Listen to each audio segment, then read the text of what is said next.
Ce soir, en fait, j'avais vraiment envie qu'on se rassemble pour répondre à vos questions, entre autres. Ça, je l'ai déjà dit à quelques reprises, mais aussi pour vous partager mes piliers pour supporter mon équilibre et ma santé hormonale. Parce que pour vrai, je reçois des dizaines de messages chaque jour sur les médias sociaux et on me pose souvent cette question.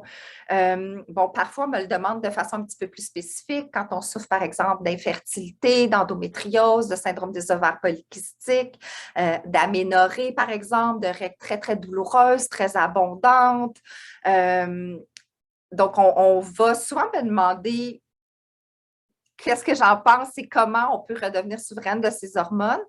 Et ce qui est important de savoir, c'est que les piliers pour l'équilibre hormonal, c'est la même base pour tout le monde, pour toutes les femmes, pour toutes les personnes qui vivent dans un corps féminin. Ce sont les mêmes bases. Maintenant, une fois qu'on a toutes ces bases-là, pour la plupart, ça va être suffisant et on va être capable de retrouver notre équilibre hormonal et être souveraine de sa santé, être dans son plein pouvoir et connaître exactement ce dont on a besoin pour briller dans nos hormones. Et pour certaines autres, on va avoir besoin d'ajouter des petits trucs plus spécifiques à leurs conditions spécifiques. Donc, ce soir, en fait, ce que j'avais envie de vous présenter, ce sont vraiment les grands piliers. Donc, on ne pourra pas rentrer dans des cas spécifiques, mais si vous avez des questions, par contre, et que vous avez envie qu'on aille un petit peu plus en profondeur dans certains défis, par exemple, puis qu'on a le temps de le faire, ça va me faire plaisir de peut-être vous donner des orientations. Donc, juste avant qu'on commence, évidemment, notre jasette ne peut pas remplacer euh, une consultation avec votre professionnel de la santé, que ce soit votre médecin, votre psychologue, votre ostéopathe, votre physiothérapeute, et là, je pourrais en nommer plusieurs, naturopathes et compagnie. Donc, c'est vraiment une jasette dans laquelle je te présente mes propres piliers, mais aussi les piliers qui font vraiment l'unanimité au niveau de la littérature scientifique.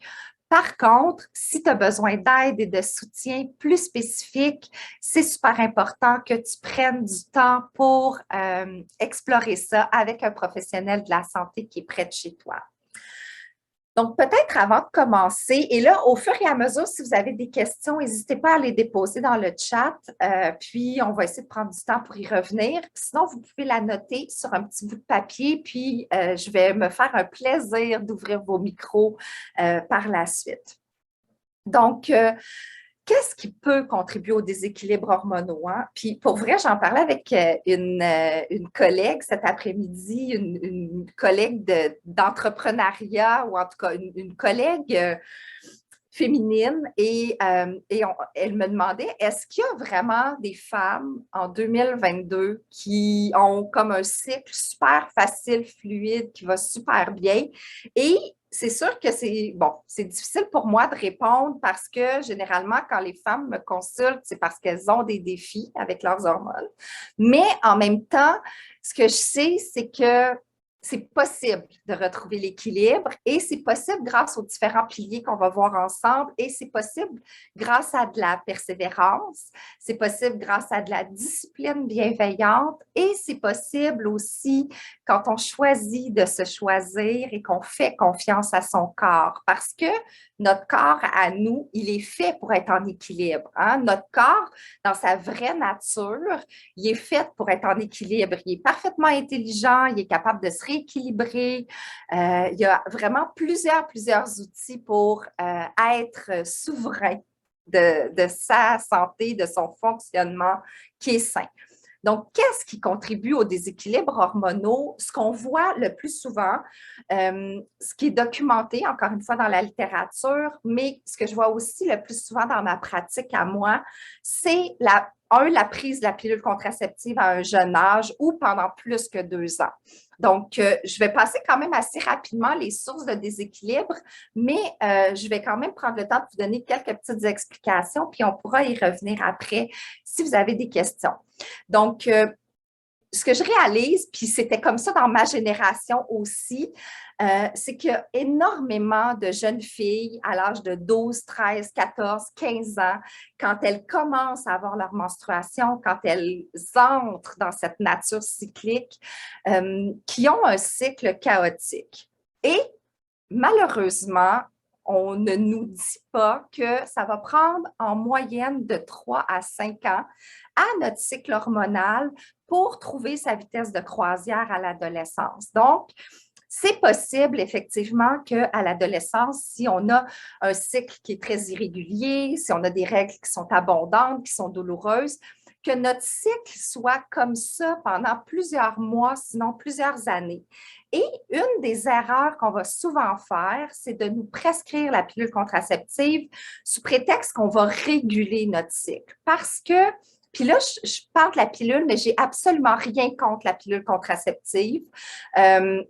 C'est pas mon premier choix de contraception, pour être honnête, mais je n'ai rien contre la pilule contraceptive quand elle est bien utilisée. Par contre, quand on l'utilise dans un contexte comme ça, sous faux prétexte qu'on va réguler le cycle, alors que tout ce qu'on fait, c'est de fermer, annuler nos hormones sexuelles pour nous imposer un cycle artificiel, mais pour moi, ce n'est pas la meilleure raison nécessairement pour prescrire la pilule contraceptive, mais on n'est pas là pour faire un débat. Donc, l'idée, c'est vraiment de vous partager de façon assez objective et aussi bienveillante qu'est-ce qui peut expliquer que toi, aujourd'hui, tu vis des déséquilibres hormonaux. Donc, d'avoir pris la pilule contraceptive assez jeune, quand notre cycle n'était pas régulé, ou de l'avoir pris plus que 2 ans, peut avoir perturbé notre propre communication naturelle entre les glandes du cerveau, qui sont nos chefs d'orchestre hormonaux, et nos ovaires, qui sont les glandes qui sont responsables de sécréter directement nos hormones sexuelles, en tout cas, du moins dans nos années fertiles. Ensuite, bon, on parle d'une composante physiologique génétique, surtout chez les femmes qui vont souffrir, par exemple, d'endométriose ou de fibrome utérin. Par exemple, ce qu'on remarque dans la littérature, et on est encore en train d'étudier ça parce qu'on comprend mal toutes les raisons qui pourraient l'expliquer. Mais chez les femmes noires, par exemple, il y a beaucoup plus de fibrome utérin. Chez les femmes qui souffrent d'endométriose, on va constater aussi qu'il pourrait avoir une composante génétique. Par contre, ce qu'on réalise de plus en plus, c'est que la part génétique pourrait avoir peut-être une contribution de 5 à 15 %. Donc, la bonne nouvelle, c'est qu'il nous reste entre 85 et 95 % de souveraineté hormonale et menstruelle. Ça veut dire qu'on a du pouvoir. On n'est pas à la merci de notre génétique et de nos ancêtres et de leur physiologie. Ensuite, l'exposition aux perturbateurs endocriniens, ça, j'ai l'impression qu'on en parle de plus en plus, puis honnêtement, ça fait peur, mais je suis vraiment contente qu'on en parle de plus en plus parce que les perturbateurs endocriniens sont partout dans notre environnement, dans notre société industrialisée et ils ne s'appellent pas des perturbateurs endocriniens pour rien. C'est probablement la catégorie qui a le plus d'impact dans nos vies. C'est-à-dire quels sont les perturbateurs endocriniens en gros. Par exemple, tous les produits ménagers qu'on utilise, tous les produits d'hygiène, les produits cosmétiques, toute la nourriture transformée, les pesticides, les herbicides qu'on utilise pour faire pousser nos légumes, faire pousser nos fruits, les plastiques, les contenants genre Ziploc, bref, des matières qui sont synthétiques et qui vont en fait pénétrer dans notre corps, soit par la peau, hein, notre peau est notre plus grand organe, soit par les narines, donc par la respiration, par la bouche, donc surtout par les muqueuses, on va absorber ces perturbateurs endocriniens-là et ce que ça va faire, en fait, c'est qu'on va les absorber et il y en a certains qui vont se comporter comme des xénoestrogènes, par exemple. En fait, on les appelle les xénoestrogènes parce qu'ils se comportent comme nos propres estrogènes, mais ils ne sont pas sains et ils viennent perturber nos hormones, justement. Ensuite, l'inflammation. Donc, l'inflammation dans notre corps qui peut être liée, encore une fois, à plusieurs choses.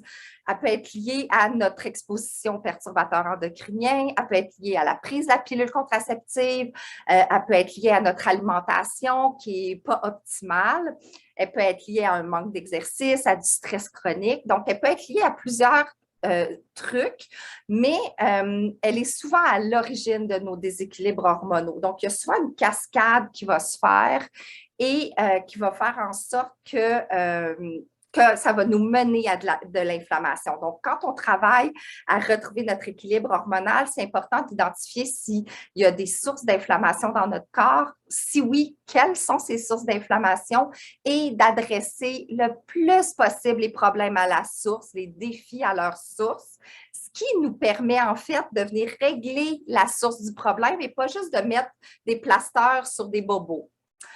Le manque d'exercice, donc le fait d'être en stagnation, d'être plutôt léthargique, d'être plutôt sédentaire, va faire en sorte que non seulement l'énergie ne va pas bien circuler dans notre corps, mais le souffle, donc l'oxygène ne va pas bien circuler dans notre corps et le sang ne va pas bien circuler non plus. Et ça, la stagnation va faire en sorte qu'on peut développer des problèmes, des défis hormonaux. L'alimentation, donc une alimentation qui est irrégulière, qui est peut-être insuffisante en nutriments, qui est peut-être trop transformée, qui contient peut-être pas suffisamment de bons gras parce que les hormones sexuelles, entre autres, qui sont à l'origine non seulement de notre cycle menstruel, mais de notre fertilité ou du fait qu'on va se sentir dans notre plein pouvoir, dans notre pleine énergie, dans notre pleine radiance, peu importe à quelle saison de notre vie on se trouve, vont être déficientes et l'alimentation devrait en fait toujours être notre première médecine. Ensuite, on va rentrer dans la catégorie peut-être plus liée au corps émotionnel et ce sont tous des facteurs qui vont mener généralement à du stress qui peut être super insidieux. Donc, on n'a pas besoin d'avoir une accélération des battements cardiaques, des sueurs, des picotements, de se sentir étourdi, pour que le stress fasse ses ravages. Donc, il y a le stress chronique aussi qui s'installe de manière insidieuse et qui peut faire beaucoup de ravages et qui peut vraiment agir comme un très, très grand perturbateur endocrinien parce que plus que le stress est présent, plus que notre corps, nos glandes surrénales vont sécréter de cortisol et plus qu'on sécrète de cortisol, plus nos hormones sexuelles vont être affectées parce que notre corps va toujours privilégier la survie à la vie.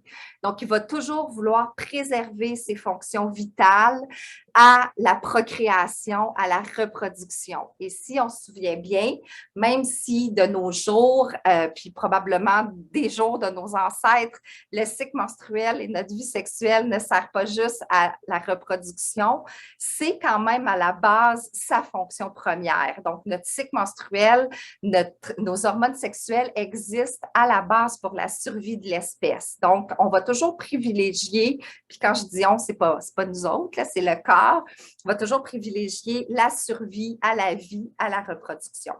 Donc, le fait de ne pas honorer nos limites, de ne pas être connecté à notre nature profonde, le fait de ne pas honorer nos rythmes naturels, et ça, on va en reparler un petit peu, et le fait de vivre du stress chronique, que ce soit en lien avec notre vie personnelle, notre vie relationnelle, notre vie familiale, notre vie professionnelle, peu importe, le fait de vivre du stress chronique ou de vivre un événement ou plusieurs événements traumatiques vont avoir un lien aussi sur l'équilibre hormonal. Et c'est ça. Donc, c'est ce que je voulais vous présenter pour l'instant. Donc, résultat, rapidement encore, parce que je veux vraiment qu'on passe plus de temps à mes piliers. Donc, qu'est-ce qui se passe quand on est exposé à ces perturbateurs endocriniens, quand on est exposé à ces précurseurs de déséquilibre, on pourrait peut-être les appeler comme ça? Bien, il y a encore plus de stress qui est généré dans notre corps, quand on vit beaucoup de stress, le stress occasionne beaucoup d'inflammation. Donc, ça, comme résultat, ça va faire en sorte, chez plusieurs humaines, en tout cas la plupart des humaines que j'accompagne, qu'on va avoir des règles douloureuses, abondantes, des saignements entre les règles, des inconforts ou des douleurs au niveau du plancher pelvien, au niveau des relations sexuelles, des problèmes digestifs aussi qui vont se manifester soit par de la diarrhée, de la constipation, des ballonnements, des nausées, des vomissements, de la fatigue chronique. Donc ça, je le vois vraiment de plus en plus souvent. Une fatigue qui est là, puis qui est vraiment installée, puis on dirait qu'on ne voit pas le jour de reprendre le dessus. Donc, la fatigue chronique, c'est un grand, grand signe d'un déséquilibre hormonal. De l'infertilité, des fausses couches qui vont être assez à répétition et des maladies ou des conditions gynécologiques proprement dites comme le syndrome des ovaires polykystiques, l'endométriose ou des fibromes utérins. Donc, plus on va être exposé à des perturbateurs, à des précurseurs du déséquilibre, plus on va vivre de ces symptômes qui sont vraiment un signe que nos hormones sont en déséquilibre. Maintenant, je voulais vous parler de rythme infradien. Et là, celles qui sont pas en atelier pour la première fois avec moi, je suis désolée d'avance parce que c'est des trucs que vous avez peut-être déjà entendus, mais en même temps, c'est vraiment super important pour moi de remettre la table ici. Et plus on entend quelque chose, plus on l'assimile. Donc, je pense qu'on n'entend jamais assez parler de notre rythme infradien, qui est notre deuxième horloge biologique.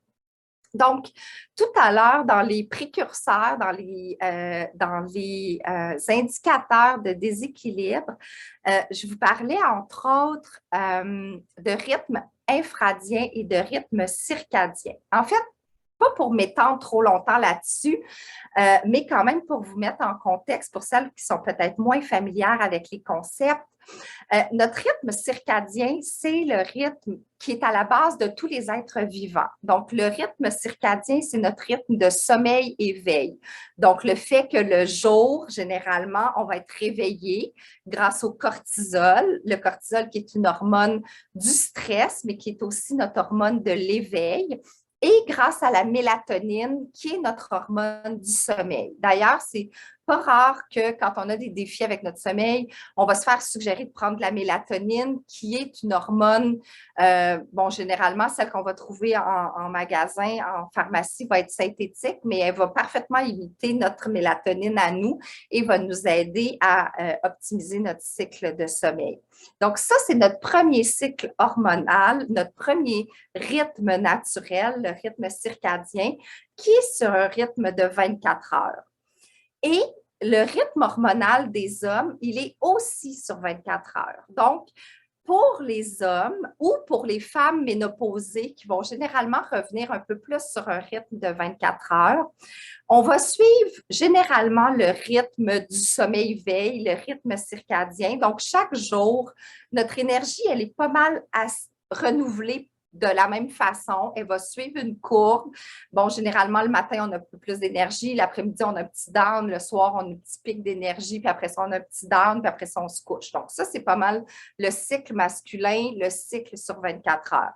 Mais nous, les femmes, on a aussi un deuxième rythme naturel qui est le rythme infradien et qui est notre cycle menstruel. Et la raison pour laquelle je présente toujours cette infographie-là, c'est que je trouve qu'elle parle beaucoup d'elle-même parce que notre deuxième horloge biologique, à nous, elle est généralement, quand notre cycle menstruel est sain, sur 21 à 35 jours. Ça veut dire qu'il est sur entre 3 semaines et 5 semaines.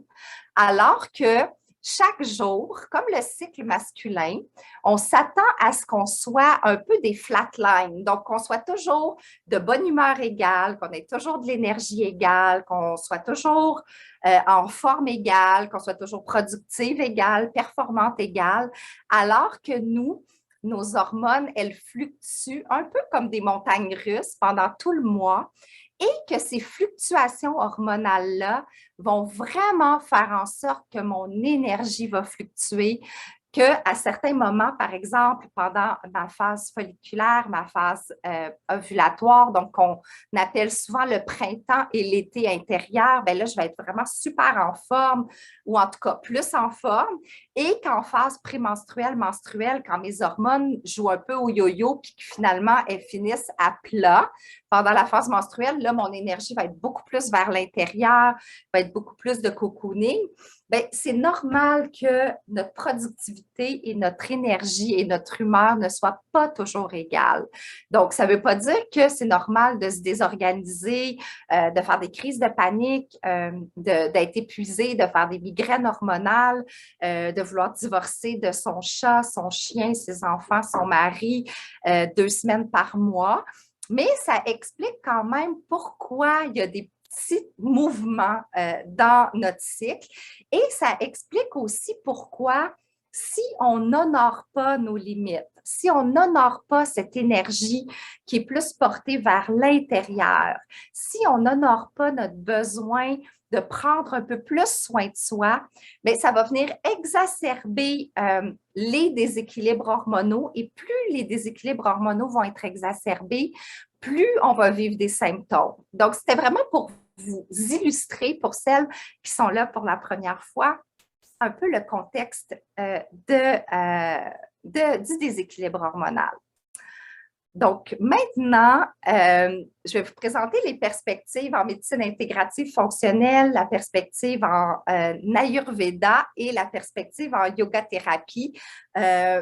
En fait, c'est vraiment les piliers selon ces différentes approches. Et vous allez voir, en fait, que ça revient pas mal souvent au même, parce que la nature étant ce qu'elle est, et les êtres vivants étant ce qu'ils sont, et on en fait partie, on est régi un peu par les mêmes lois de la nature que tout l'univers, que tout le macrocosmos. Donc, si on applique ces mêmes lois-là, ces mêmes règles-là à notre vie, à nous, on a beaucoup plus de chances d'être en équilibre et de valser avec nos hormones plutôt que lutter. Donc, juste avant de continuer, je vais juste arrêter ma présentation quelques minutes pour prendre le pouls dans le groupe, voir comment vous allez, être sûr que je ne vous ai pas perdu, que vous n'êtes pas toutes comme « Oh my God, qu'est-ce qu'elle raconte? » Donc, si vous êtes confortable avec les petites réactions dans le bas de votre écran, pour celles qui sont sur Zoom, peut-être juste me faire un thumbs up, un cœur. Là, je vois qu'il y a des genres de petits pétards. Peu importe, vous pouvez choisir n'importe quoi et je vais prendre pour acquis que ça va bien, que vous suivez, que tout va bien. Super. Si vous avez des questions, vous les déposez dans le chat ou vous les prenez en note, ça aussi, ça vous va. Super. Excellent. Donc, on va continuer. Merci pour vos réactions nombreuses. Ça me rassure et ça me confirme que je ne me suis pas encore trop éparpillée. Donc, je vais repartir mon partage d'écran. Vous voyez bien mon écran? Ça va? Oui, OK, super. Donc, la perspective de la médecine intégrative fonctionnelle, peut-être juste ici aussi faire une petite parenthèse pour peut-être distinguer la médecine allopathique et la médecine intégrative fonctionnelle. En fait, la médecine allopathique, c'est la médecine qu'on a l'habitude de côtoyer, donc qui est vraiment extrêmement valorisée dans notre société. C'est la médecine conventionnelle quand on va à l'hôpital, quand on va chez le médecin. C'est une médecine qui va oui, agir un peu en prévention, mais beaucoup plus en réaction, en offrant des soins lorsqu'il y a un problème, qui va beaucoup moins faire de médecine préventive et qui va aussi parfois avoir tendance à traiter en silo. Donc, souvent, et je vous apprendrai probablement pas grand-chose. Puis encore ici, je fais une parenthèse dans ma parenthèse pour vous dire que je n'ai absolument rien contre la médecine allopathique. Au contraire, on fait des miracles avec la médecine allopathique, mais elle a aussi ses limites.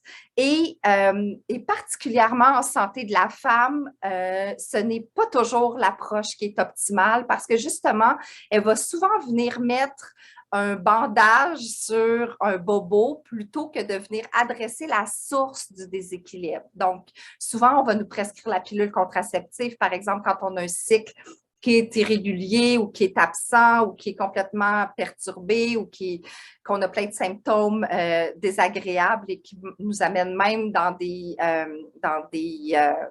contextes dysfonctionnels, où on va nous prescrire, par exemple, des antidépresseurs quand on a des symptômes émotionnels, des symptômes, par exemple, en phase prémenstruelle, ou qu'on va avoir surtout des symptômes émotionnels, dépressifs, anxieux, qui vont être liés, on va soupçonner que ça va être lié à notre cycle menstruel ou à nos hormones. Donc, c'est souvent les deux stratégies qu'on va nous proposer.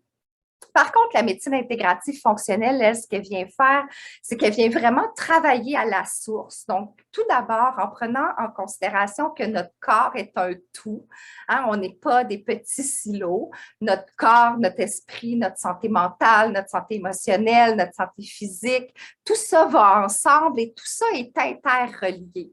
Donc, à partir du moment où on considère que nos systèmes sont interreliés, bien, on est en mesure un peu plus d'aller identifier où est-ce que ça accroche dans mon système pour que je me ramasse, par exemple, avec des règles hémorragiques à chaque mois, pour que j'ai développé un syndrome des ovaires polykystiques qui est peut-être lié à une résistance à l'insuline ou, bon, peu importe. Donc, on va vraiment essayer d'aller voir à la source qu'est-ce qui se passe et on va adresser cette source et on va essayer de ramener l'être humain, l'humaine que vous êtes, par exemple, le plus près possible de sa vraie nature, de sa nature profonde. Parce que dans notre nature profonde, le corps est en équilibre, est fait pour être en équilibre et il connaît le chemin de l'équilibre parce que c'est ça sa vraie nature, c'est pas d'être tout croche. Donc, à la base, on va chercher tout d'abord à accueillir notre nature cyclique. Donc, d'honorer que dans notre vie d'animal, intelligent peut-être ou pas trop, ça dépend des fois, on va avoir cette nature cyclique et que nous, les femmes, on a une double nature cyclique. Donc, on a notre rythme circadien, notre premier rythme de sommeil-veille qu'on va apprendre à honorer, donc de se coucher, par exemple, à une heure qui est saine, de se lever à une heure qui est saine et qu'on a aussi un rythme infradien. Donc, qu'on veut aussi honorer le fait que plus ou moins 2 semaines par mois. Là, je vais me baser sur un cycle de 28 jours, même si le cycle de 28 jours, c'est une moyenne et non une normale. Donc, plus ou moins 2 semaines par mois, on va être dans une énergie plus masculine, une énergie plus extériorisée, on va avoir plus d'énergie, on va être plus en mesure d'être dans l'action, alors que les 2 autres semaines par mois, on va être beaucoup plus dans une énergie féminine, une énergie créative, intuitive, une énergie de cocooning où on a besoin de prendre soin de soi. Puis, à chaque fois, il y a des humaines qui me demandent, oui, mais si je travaille, j'ai quand même besoin de faire ma job. Oui, mais à chaque jour, quand même, on essaie pendant ces semaines-là de mettre des petits rituels en place pour honorer justement notre rythme infradien, pour honorer le fait qu'on a besoin de lenteur, on a besoin de douceur et pour rappeler à notre cerveau que le calme existe encore. Parce que si je suis constamment à contre-courant, en train de forcer, de vouloir être super productive, super performante, même quand dans mon corps, dans mon cœur, dans mon esprit, ça dit que j'ai envie d'être enveloppée dans une grosse doudou avec un livre, bien, ça va créer du stress. Donc, de prendre un petit 5 minutes, même 5 minutes par jour pour rappeler à notre corps que ça va bien, qu'on est en sécurité, qu'on n'est pas en danger de mort, il n'y a pas de mammouth qui nous court après. Donc, juste faire le calme à l'intérieur de soi à chaque jour. Et ça m'amène au prochain point, justement, parce que dans notre vraie nature, le stress, l'anxiété, ce sont des phénomènes qui existent, mais qui ne devraient pas nous handicaper la vie. Et là, ce qu'on réalise, c'est que de plus en plus, le stress est omniprésent. Et une de ces grandes sources de stress, c'est, par exemple, la charge mentale, le fait de porter plusieurs soutes en même temps. Hein? Donc, on est des professionnels, on est des conjointes, on est des mères, on est des filles, on s'occupe de tout, on gère tout, puis on oublie de prendre soin de soi.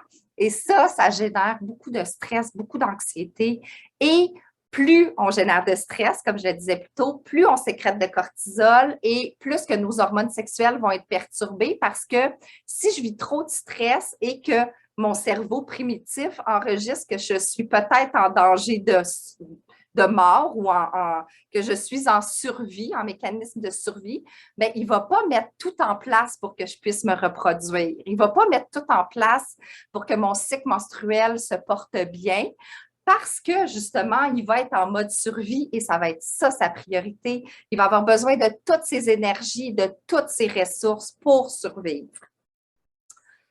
Ensuite, excusez-moi, depuis tantôt, j'ai de la misère avec mes cheveux. J'ai comme des petits cheveux qui me chatouillent. OK, bon, je vais essayer d'arranger ça parce que là, je ne me vois même pas en plus. Je ne sais pas de quoi j'ai l'air, mais ce n'est pas grave. Le plus important, c'est que ce que je vous dis fasse un peu de sens. Donc, mais ça me chatouillait depuis tantôt, puis là, ça commence à me chatouiller le bout du nez. Donc, petite parenthèse, petit partage personnel. Optimiser son alimentation. Donc, en perspective intégrative fonctionnelle, on va vouloir optimiser notre alimentation pour manger des aliments qui sont les plus près possibles de leur vraie nature. Donc, encore une fois, le moins transformé possible, le plus près possible de sa vraie nature, le moins d'agents de conservation possible, le plus bio possible. Donc, on essaie vraiment d'aller chercher des aliments diversifiés, mais des aliments qui sont de bonne qualité. Et les aliments de meilleure qualité, ce sont ceux qui sont le moins transformés possible. On va travailler à éliminer au maximum les perturbateurs endocriniens. Donc, j'en ai parlé tantôt. Donc, de vraiment scanner son environnement puis de regarder qu'est-ce qui, dans mon environnement à moi immédiat, ce à quoi je suis exposée dans mon quotidien, peut engendrer des perturbations avec mes hormones, peut être absorbé et perturber mes hormones sexuelles, donc mon cycle menstruel.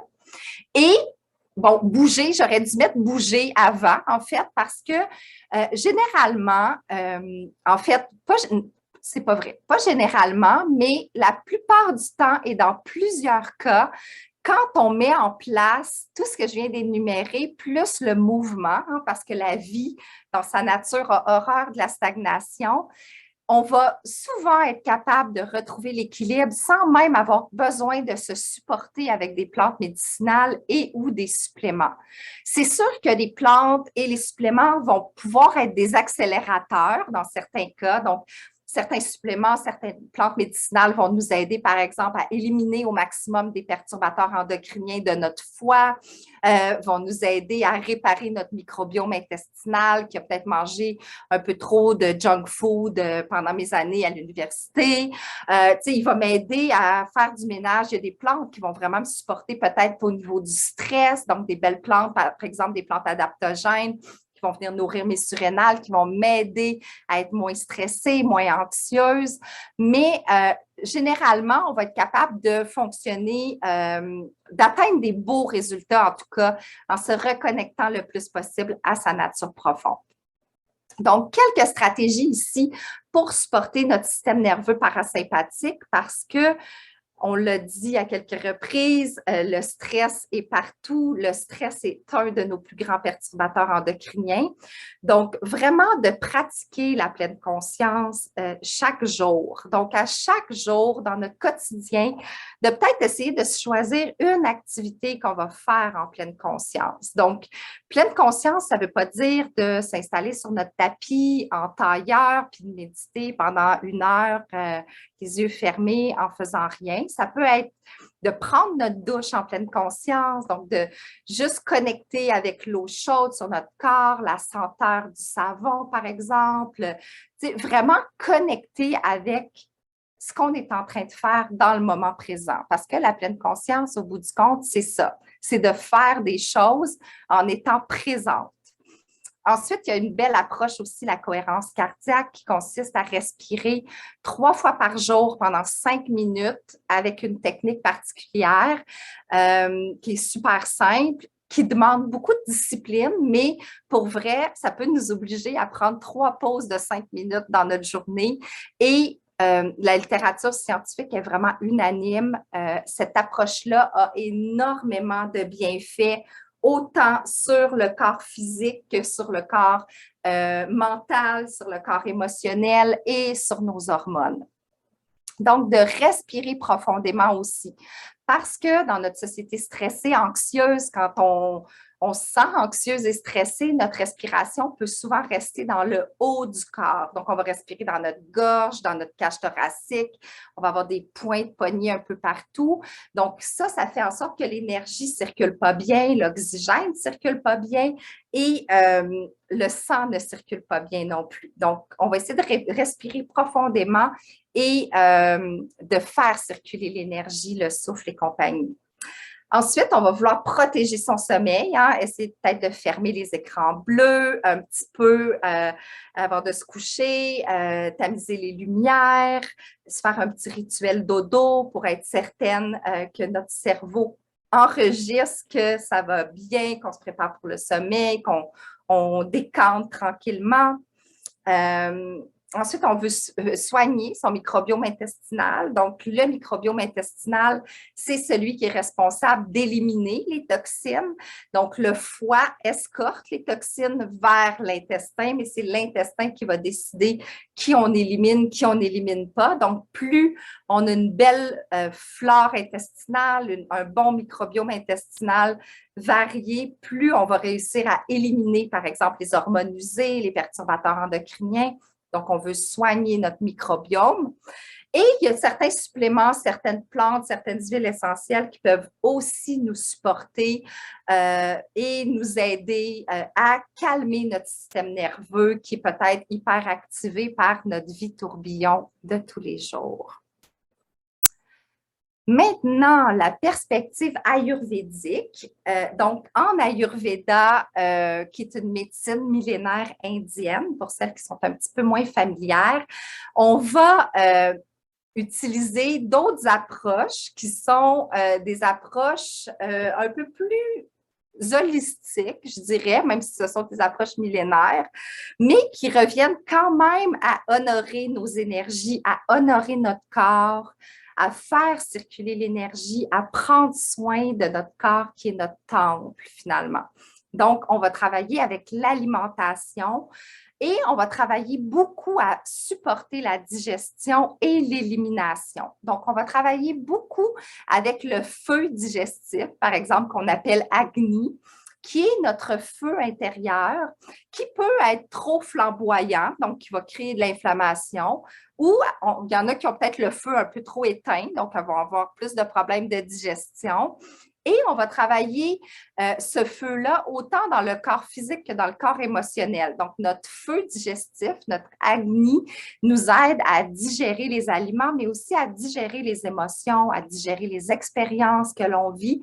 Et ça, on va le travailler, tout dépendant si on travaille plus dans le corps physique, dans le corps émotionnel, par exemple, avec des herbes, avec des épices, avec de la méditation qu'on appelle dhyana en sanskrit, avec des pranayama aussi, et particulièrement Nadi Shodhana, qui est la respiration alternée, donc qui nous permet vraiment d'équilibrer nos énergies féminines, masculines, d'équilibrer l'hémisphère droit, l'hémisphère gauche du cerveau, qui nous permet d'équilibrer nos hormones aussi, qui nous permet vraiment de faire circuler l'énergie, l'oxygène, le sang, donc les pranayamas.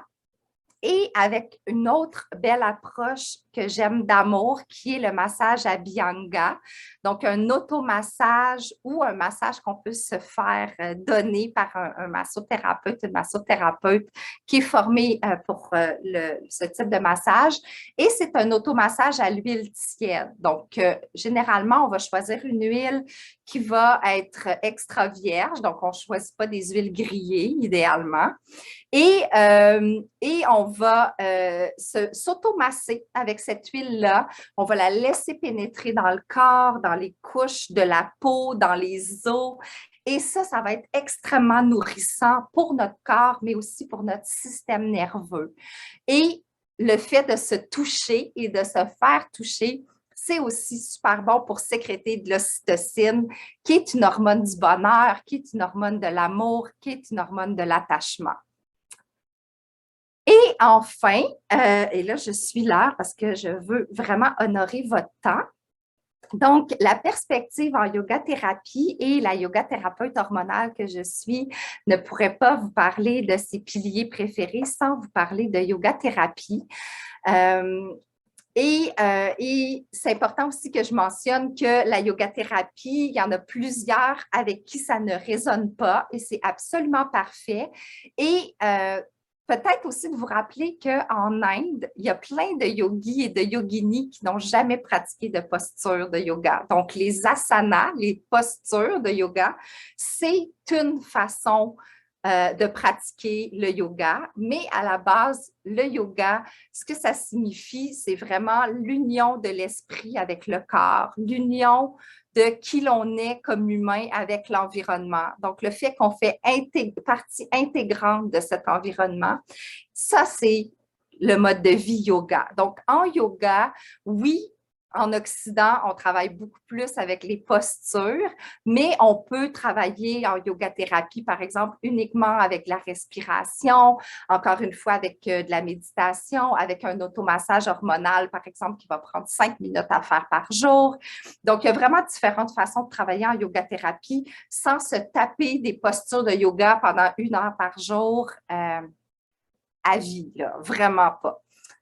Donc, perspective en yoga thérapie, tout d'abord, on veut faire la paix avec ce qui est là. Donc, on veut apprendre à honorer ce qui est là et à accueillir ce qui est là. Et si je reprends l'exemple des hormones, souvent, on va avoir l'impression que notre cycle menstruel est là contre nous, que nos symptômes sont là contre nous, que notre corps nous a laissé tomber, alors que dans le fond, nos symptômes, ce sont des messagers. Nos hormones sexuelles sont des messagères et elles ne font que nous dire que quelque chose ne fonctionne pas de manière optimale dans notre vie, dans notre corps, dans notre cœur, dans notre esprit. Donc, ce sont des messagères. Si on vit des symptômes hormonaux, des symptômes en phase prémenstruelle, menstruelle, et d'ailleurs, ça a été décrété par l'Association des gynécologues américaine et l'Association des pédiatres américains que le cycle menstruel devrait être considéré comme le 6e signe vital. Donc, au même titre que la pression artérielle, que les battements cardiaques, que le pouls, que la température corporelle, donc que tous les autres signes vitaux, notre cycle menstruel devrait aussi être considéré comme un signe vital. Donc, les symptômes qu'on vit, les signes qu'on reçoit de notre cycle menstruel, ce sont des signes que notre vie n'est peut-être pas optimale. Donc, on veut premièrement faire la paix avec ce qui est là et apprendre à honorer notre énergie, notre cycle. On travaille aussi beaucoup à nourrir le cœur et à nourrir l'utérus, qui est notre deuxième cœur. Donc, en Ayurveda, en yoga, on considère que l'utérus est notre deuxième cœur parce que l'utérus, encore là, qu'il soit présent ou non, parce que certaines femmes vont avoir eu, par exemple, une hystérectomie, c'est le siège d'un point de vue plus énergétique de notre chakra sacré, de notre énergie féminine, de notre intuition, de notre créativité. Donc, je cherchais mon mot. Ensuite, on va travailler beaucoup à stimuler Apana Vayu. Et Apana Vayu, en fait, c'est notre vent descendant. Donc, encore une fois, en yoga, en Ayurveda, on considère qu'il y a plusieurs vents à l'intérieur de notre corps.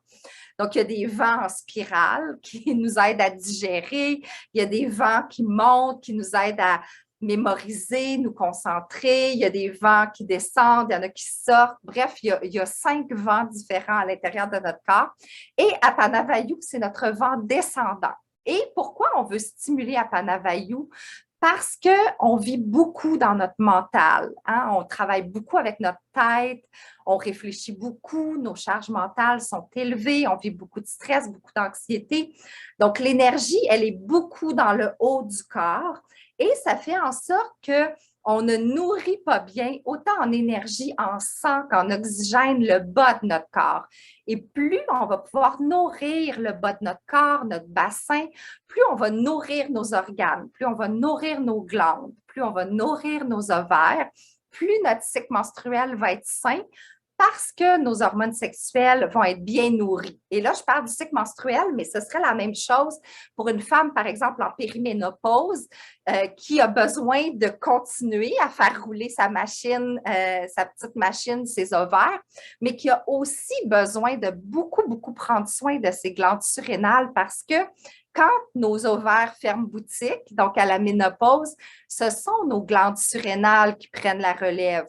Et quand on n'a pas bien appris à prendre soin de nos glandes surrénales, par exemple, puis qu'on a eu une vie très mouvementée, très tourbillon, ça se peut que nos glandes surrénales soient soit hyperactives ou épuisées et que quand on arrive en périménopause, ménopause, ça soit la catastrophe justement parce que notre système hormonal est complètement déséquilibré.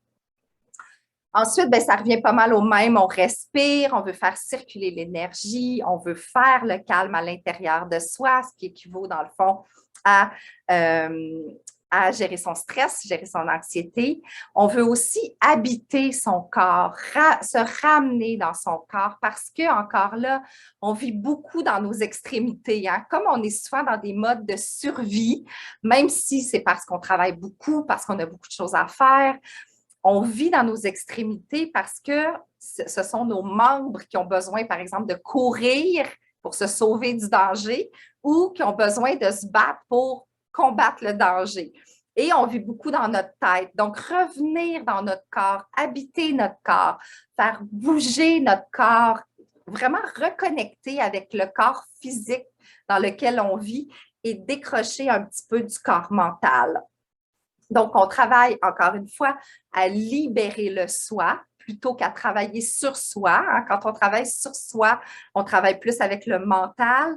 Avec la yoga thérapie, on libère le soi. Donc, on libère le corps et on se reconnecte au corps. Et on se supporte aussi avec ce que j'aime beaucoup, beaucoup appeler le yoga cycling. Donc, qu'est-ce que c'est le yoga cycling? Et encore une fois, je ne pouvais pas vous parler de mes piliers pour ma santé hormonale souveraine sans vous parler du yoga cycling. En fait, c'est de pratiquer une ou des postures de yoga thérapie qui sont parfaitement adaptées pour les fluctuations hormonales de notre cycle menstruel ou les fluctuations hormonales ou les fluctuations d'énergie de notre cycle, que ce soit nos saisons intérieures, que ce soit nos fluctuations hormonales naturelles, si par exemple on est en périménopause, ménopause. Donc, ça nous permet vraiment d'adopter une pratique qui honore notre énergie. Donc, quand par exemple, je vais prendre l'exemple du cycle menstruel. Si j'ai besoin de stimuler mes hormones ou je suis dans des phases, par exemple dans mon printemps, dans mon été intérieur où j'ai plus d'énergie, bien là, je vais pratiquer un yoga qui est une yoga thérapie hormonale pour stimuler naturellement mes hormones. Alors que quand j'arrive en phase prémenstruelle, menstruelle, j'ai besoin d'ouvrir un peu plus parce que là, mon corps est un peu plus congestionné à cause des baisses d'hormones ou mon mental est très actif, je suis plus anxieuse, donc j'ai besoin de faire descendre l'énergie. Donc, on va pratiquer un yoga qui est beaucoup plus restaurateur, qui est beaucoup plus en ouverture au niveau du plancher pelvien pour stimuler ce qu'on appelait tantôt Apana Vayu, pour libérer l'énergie du mental et en nourrir notre bassin. Donc, ça, c'est la façon de travailler. Et quand on est en périménopause, ménopause, ben, souvent, on va venir adapter à notre énergie du moment parce que ça bouge beaucoup, surtout en périménopause. Et quand notre cycle commence à s'échelonner un peu plus, à se distancier un peu plus, ben, on va essayer de pratiquer beaucoup plus une yoga thérapie hormonale qui, à la base, a été développée pour les femmes en ménopause. Mais on s'est rendu compte que cette approche-là avait beaucoup de bienfaits pour plusieurs défis hormonaux, dont, entre autres, les syndromes d'ovaires polykystiques, la fertilité et d'autres défis qu'on pouvait vivre. Donc, je vous ai mis quelques statistiques parce que je trouve ça toujours fascinant de voir à quel point la yoga-thérapie hormonale qui a été étudiée, la dernière étude date de 2017 dans une université en République tchèque. Et vraiment, les femmes qui avaient participé à cette cohorte-là, qui étaient, puis là, à chaque fois, je dis la même affaire, je ne me rappelle jamais du nombre exact d'humaines qui étaient dans cette cohorte-là, mais il y en avait, il me semble que c'était 120 quelques. Je devrais vraiment l'écrire sur la diapo. Donc, après 8 semaines de pratique régulière, là, donc à peu près 3 fois, 4 fois par semaine pour 15 à 20 minutes, donc à peu près un jour sur deux pour 15-20 minutes de yoga-thérapie hormonale. Il y en a 86 pour qui les montagnes russes émotionnelles avaient soit complètement disparu ou s'étaient améliorées significativement. Ensuite, pour la fatigue, l'épuisement chronique physique, c'était 80 qui s'étaient améliorés. Les bouffées de chaleur, les accès de colère, 78 Même chose pour l'anxiété, le stress. Dans celles qui vivaient des syndromes prémenstruels assez intenses, chez 76 ça s'était amélioré soit significativement ou complètement. Et au niveau du désir sexuel, de la libido, parce que ça aussi, on est souvent gêné d'en parler, mais c'est souvent dans les défis que les femmes que j'accompagne rencontrent et honnêtement, c'est presque tout le temps là quand on vit des déséquilibres hormonaux. Et encore une fois, ça fait plein de sens quand on y pense parce que si, par exemple, je vis beaucoup de stress, que ce soit chronique, traumatique, insidieux, parce que j'ai une grosse charge mentale, bien, mon système va privilégier la survie à la reproduction. Donc, s'il vient shotter à peu près tout ce qu'il faut pour éviter au maximum que je me reproduise, donc il vient perturber mes hormones, mon cycle menstruel, ma fertilité, bien, il va aussi perturber ma libido. Donc, souvent, ça va arriver aussi, mais avec la yoga thérapie hormonale, ça se passe vraiment super bien.